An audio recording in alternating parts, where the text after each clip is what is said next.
John Silva's life was torn apart long before he made it to the UFC. And there's a darkness to this man that most people could not even comprehend. 5-0 in the octagon with a 100% stoppage rate. E depois a comemoração que eu não entendi. He isn't just the most dangerous new finisher in the UFC. He's a tortured man who uses his violence as medicine for his soul. Did you guys hear the story about his mom?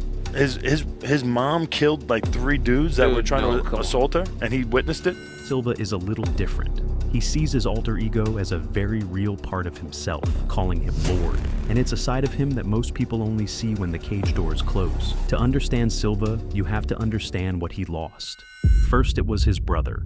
And though we don't know the details of how it happened, we do know that they were close, and the pain affects him to this day. Eu disse, né, tipo, no mês da luta, na semana da luta e no dia da luta, eu sinto muito a presença das pessoas que eu amo que já se foram, né? But the story of his mother is one that we know the details of quite well. According to Silva himself, this is what happened. I saw my mom get arrested. I saw my mom by 3 men. 3 guys abuse my mom. I saw my mom those 3 guys. I saw my mom abandon her career, which was boxing, to raise us. John Silva was a natural-born killer in the cage from his earliest days as a fighter. The first person to officially meet Lord in the professional ranks only lasted 15 seconds.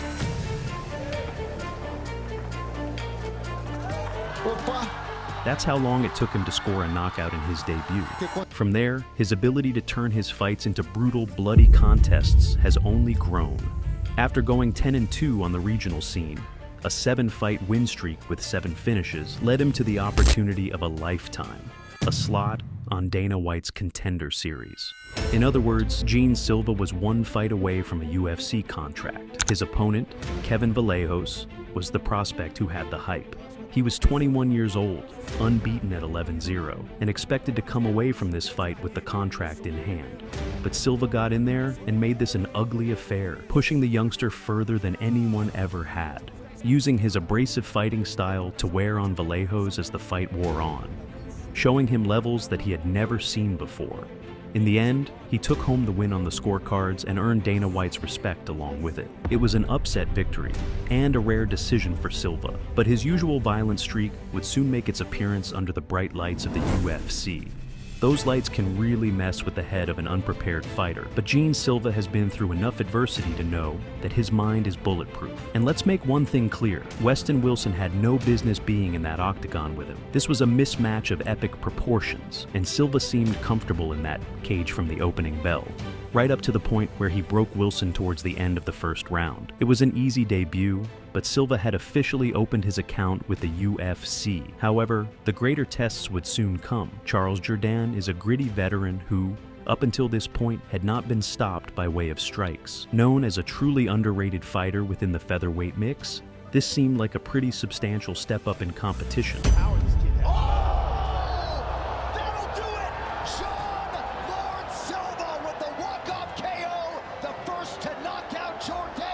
Even when compared to Silva's Contender Series win over Vallejos.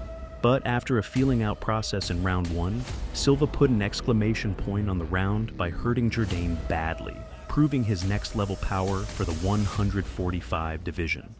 And when round 2 started, you could see that Jourdain's confidence was not there.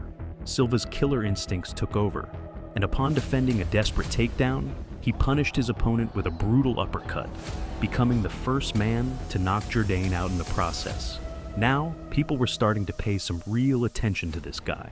While we're on the subject of durable veterans, Drew Dober and his majestic chin were next for Silva, just 2 weeks after he disposed of Jourdain.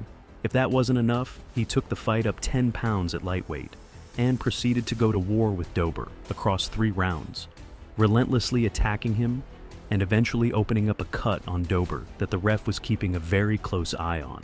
Through his constant attrition, the cut just kept getting worse and worse until eventually the doctor was called in. The fight was declared as a TKO for Silva.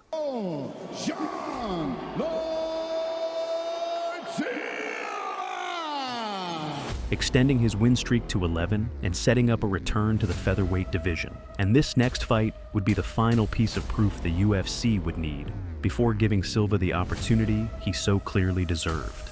Melsik Bagdasaryan was expected to offer a stern test for Silva, and his 4-1 record since he debuted on the Contender Series meant that he was also gunning for a shot at the elite level. But the MMA world were starting to catch on to the fact that Gene Silva was a fighter with immense power in his fists. World champ kickboxer.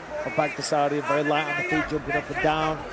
Whew, there it is. And in that opening round, you can tell that the sheer force of his shots was already wearing on Bagdasaryan. Just seconds after sharing a friendly moment at the end of the first round, Silva cracked him with a thunderous straight right that sent the crowd into hysterics.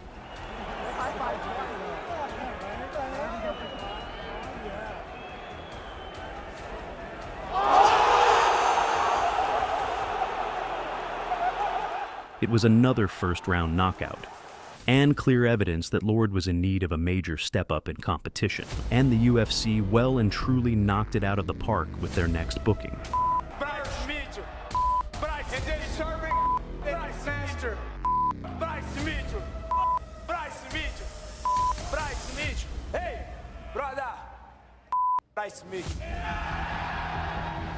A character like Silva needs a suitable rival to really let his personality and star potential shine through. Bryce Mitchell was exactly the guy to bring it out of him, and watching them clash pre-fight let the world know that the featherweight division had another potentially big attraction on their hands.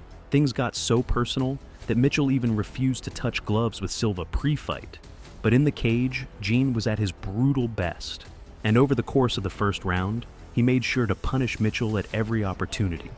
But in the second, after Bryce once again refused to touch gloves, Silva let his fists do the talking. And then, in an unexpected turn of events, he tapped the submission specialist with a ninja choke. The only other fighter to ever submit this BJJ ace was the former featherweight champion and current lightweight king, Ilia Topuria. And with that, Silva's place in the featherweight top 10 was booked. And from there, a fight against the mighty Diego Lopes was sealed. Lopes is a man who knows how to hang in the pocket and how to throw leather like his life depends on it. It's the biggest test of Gene Silva's career.